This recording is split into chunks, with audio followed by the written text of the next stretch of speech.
Namaste. Let me share a fable with you, for stories are ways of immortalizing messages. Two monks, Yesmi and Nomi, are returning back to the monastery after a day of teaching in the nearby village. They were just about to cross the river when they hear a woman crying. Yesmi walks up to her and asks her what was troubling her. She needed to get back to her toddler, who was living in the village across the river. Since the river had risen that day, she was feeling miserable that she will not be able to go back to her toddler, and her child would cry for her all night. On hearing her, Yesmi volunteers to help her. He carries her across the river and drops her on the other side. And they continue with their walk. About half an hour into the walk, Nomi, in a very agitated tone, speaks up. He says, "Yesmi, do you know what you have done?" Yesmi calmly looks at him. "Our master said, never look at a woman. You spoke to her. Our master said, never speak to a woman.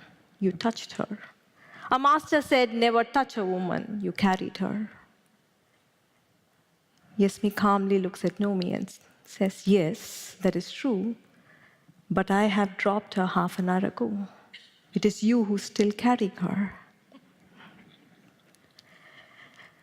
Let me take you away from this story for a bit, for a tiny experience of meditation. Please close your eyes.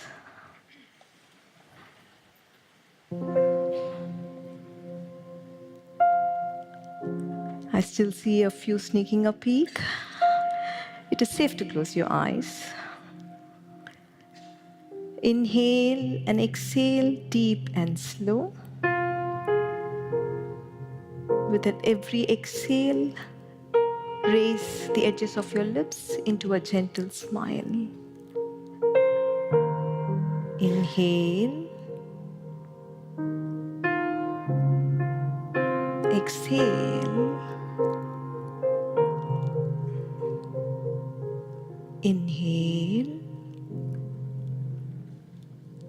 Exhale. Inhale. Exhale. Broaden your smile.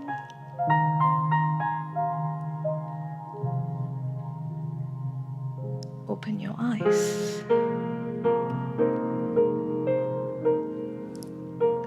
Do you recognize that with a little attention to your breath and a smile to your face, you're more calm and more present? The power to peace is always within you. Let us get back to our story. Yesmi and Nomi represent two states of being. Fundamentally, every one of us live only in two states. One is a stressful state. The other is a no-stress state. We call this no-stress state a beautiful state, for that is how life feels when you live free of stress. Generally, stress refers to tension, but anger, fear, hurt, loneliness, frustration are all stressful states, aren't they? Beautiful state is a state of connection, joy, love, compassion, vitality, and passion. If you're not in a beautiful state, your default state is stress.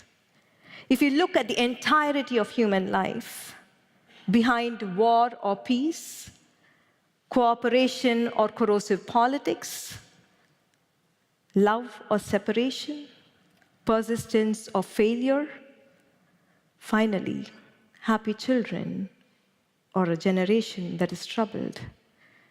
Behind all this is the driving force of these two states,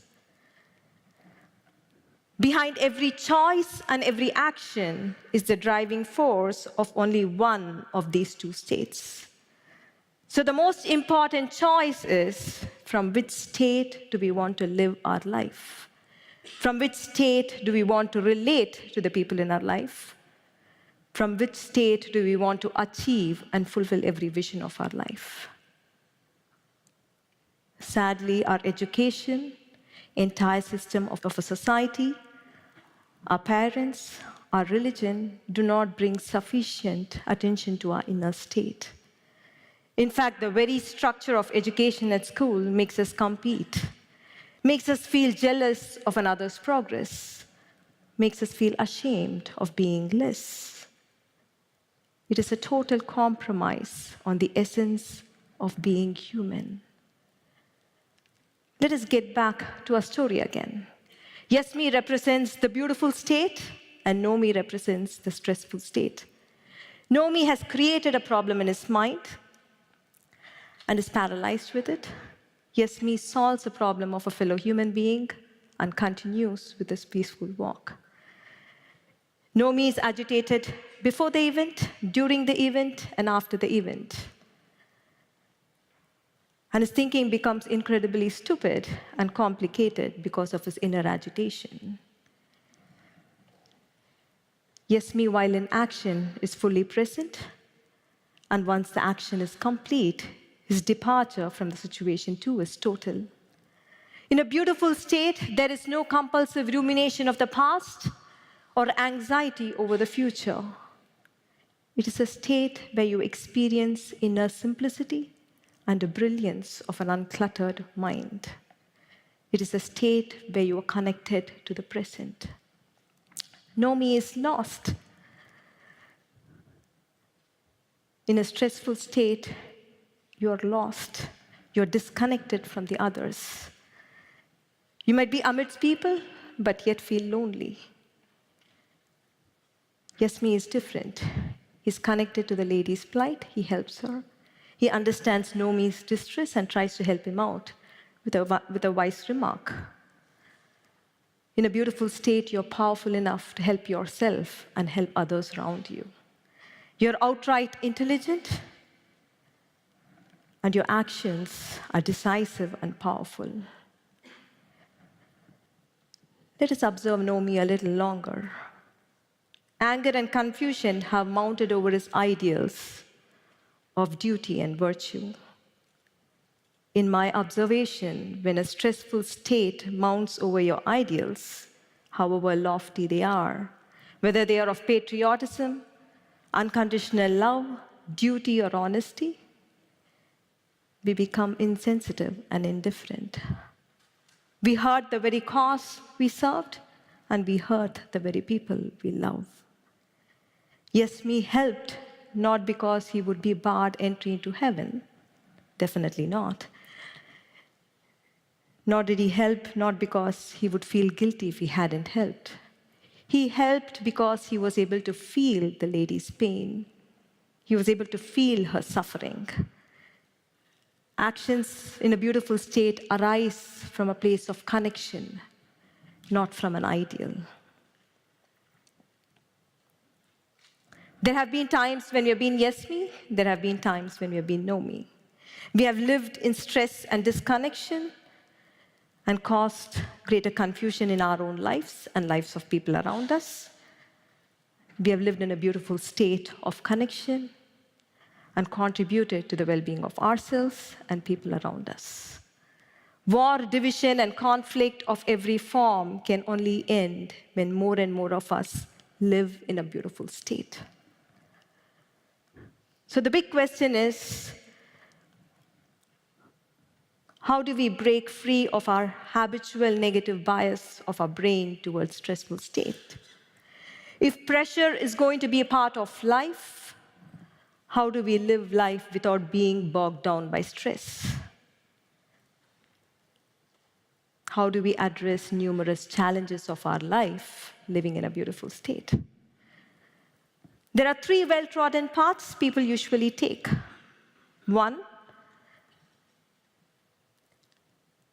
we live in stressful states and plummet into hurting inner states. 2, we try to escape stress. We try to achieve a temporary dopamine high. However, when the dopamine plateaus, we are left feeling emotionally dry and empty. 3, we try replacing inconvenient beliefs, stories, and ideas into more convenient ones.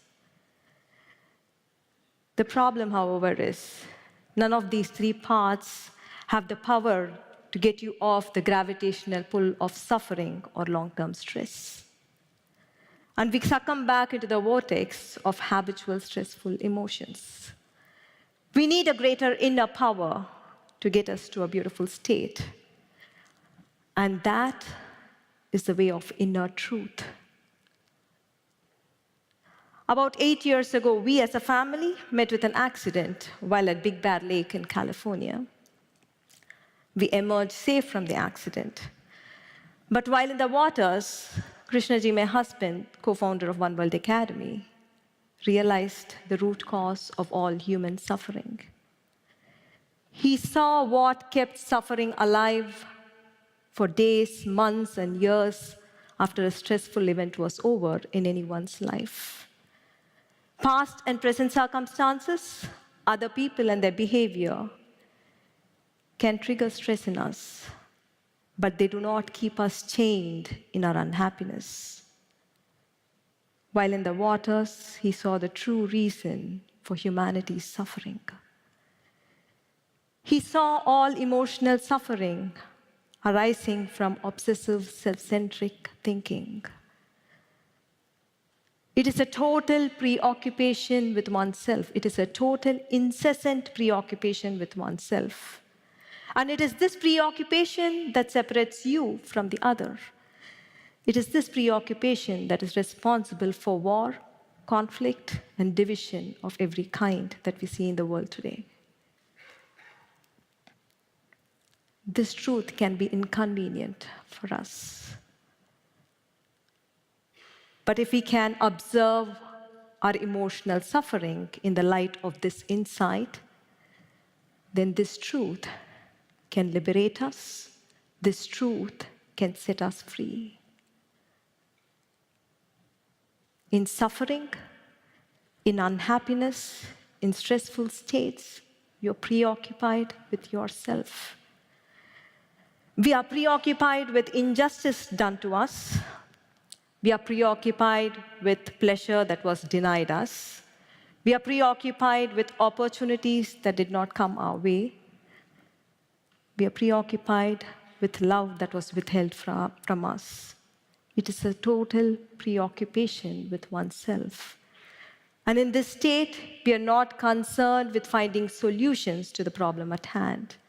For the entire thinking is only me, me, me, me, and me. That is all we think in unhappiness. Let us observe Nomi in the light of this insight. Throughout the story, he's preoccupied. He's preoccupied with his rightness. He's preoccupied with his guilt at having allowed a wrong to happen. He's not concerned about the situation, nor is he concerned about the lady and her son, nor his friend. He's constantly justifying within himself that he was right in ignoring the suffering woman, and that he was great in following the rules. Realizing that all lingering in suffering is a total preoccupation with oneself, it is an obsessive, self-centric thinking, is the most powerful antidote for any form of suffering that could have gripped you.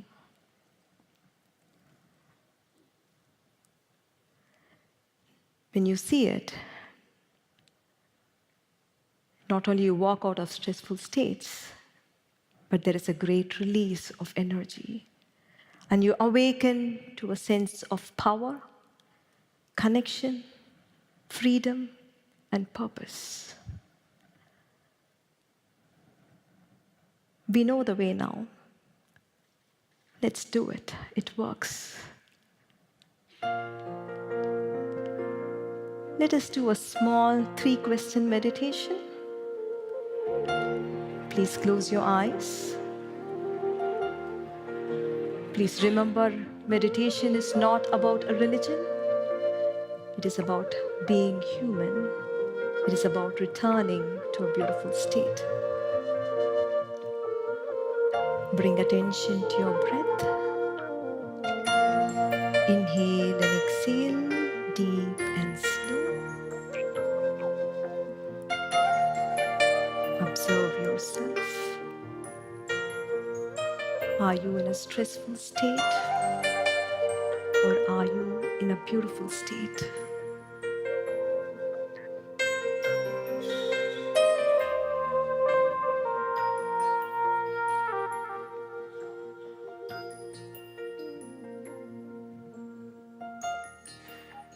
Observe yourself. Are you engaged with your past? Or are you engaged with your future? Or are you in the present?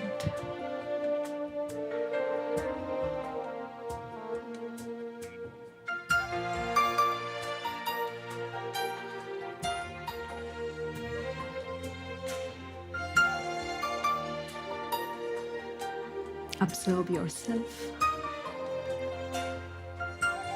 Are you preoccupied with yourself?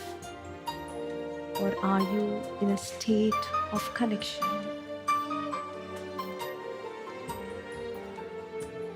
Just observe. Do not try to change anything.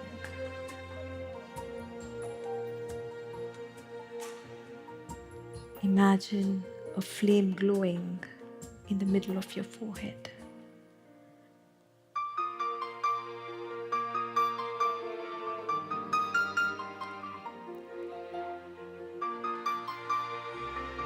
Bring a gentle smile to your face. Open your eyes. Look into the eyes of the person sitting next to you. Wish from the bottom of your heart that the other person lives in a beautiful state. And if you're comfortable, you may hug the other.